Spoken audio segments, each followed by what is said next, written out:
RTV app వార్తల్ని క్షణాల్లో చదివే అవకాశం ఉంటుంది. ఒక న్యూస్ పేపర్, ఒక టెలివిజన్ ఛానల్ మీ చేతుల్లో ఎప్పుడూ ఉంటాయి.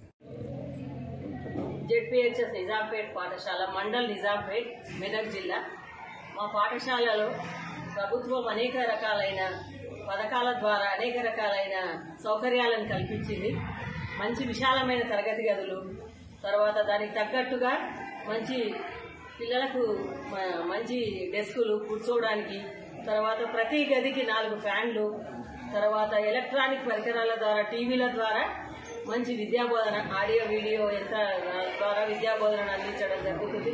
మళ్ళీ మా పాఠశాలలో తెలుగు మీడియం విద్యాబోధన మరియు ఇంగ్లీష్ మీడియం విద్యాబోధన కూడా జరపడం జరుగుతుంది.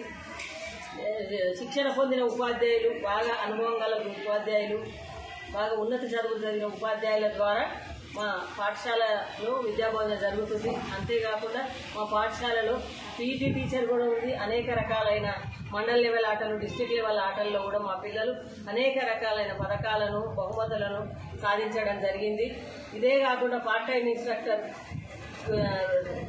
ఇన్స్ట్రక్టర్ను కూడా మా పాఠశాలకు ప్రభుత్వం నియమించింది.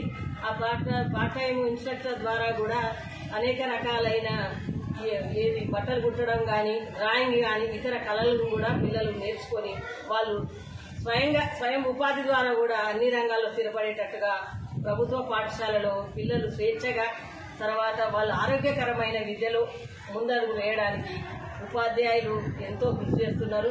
మరి గ్రామంలో కూడా ప్రభుత్వ ఆదేశానుసారంగా 6వ తారీఖు నుంచి కూడా బడిబాట కార్యక్రమం అనేది వినూత్నంగా మరి ప్రతి ఒక్కరు కూడా పాల్గొని ఈ బడిబాటలో పాల్గొని బడిబాటను విజయవంతం చేసిండ్రు.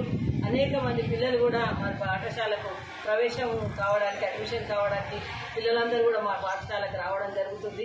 ఇంతేకాకుండా గతంలో లేని విధంగా మా పాఠశాలకు మరి నోట్బుక్స్ పంపిణీ, పాఠ్యపుస్తకాలు, ఉచిత పాఠ్యపుస్తకాలు, ఉచిత నోట్బుక్స్, తర్వాత మిడ్ డే మీల్స్, యూనిఫామ్స్, రాగి జావా, అనేక రకాలైన సబ్జెక్టు వారిగా కార్యక్రమాలను నిర్వహిస్తూ పిల్లలందరినీ కూడా ప్రోత్సహించడం జరుగుతుంది. ఉన్నత విద్య వైపు పిల్లలు, ఇక్కడ చదువుకున్న పిల్లలు అనేక రంగాలలో స్థిరపడుతున్నారు.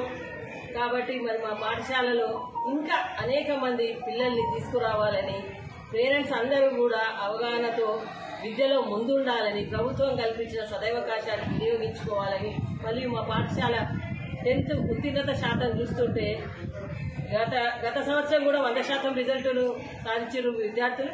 ఈ సంవత్సరం కూడా 100% ఉత్తీర్ణత సాధించారు. కాబట్టి ప్రైవేట్ పాఠశాలలో అనేక రకాలైన ₹1,00,000, ₹1,00,00,000 వరకు కూడా మనము 1 నుంచి 10వ తరగతి వరకు ఖర్చు పెడుతున్నాము. ఆ విధంగా ఖర్చు పెట్టే స్థితిలో ఏ పేరెంట్స్ కూడా లేదు. కాబట్టి ప్రభుత్వ పాఠశాలలో ఉన్న సౌకర్యాలను, తర్వాత విద్యను దృష్టిలో పెట్టుకుని తల్లిదండ్రులందరూ కూడా మా పాఠశాలలో విద్యార్థుల్ని చేర్పించాలని మేమందరం కూడా పాఠశాల తరఫున, మరియు మా విద్యాశాఖ తరఫున, మరియు మా డిస్ట్రిక్ట్ ఆఫీసర్ల తరఫున మరొకసారి మీ అందరికి కూడా తెలియజేసుకుంటున్నాం.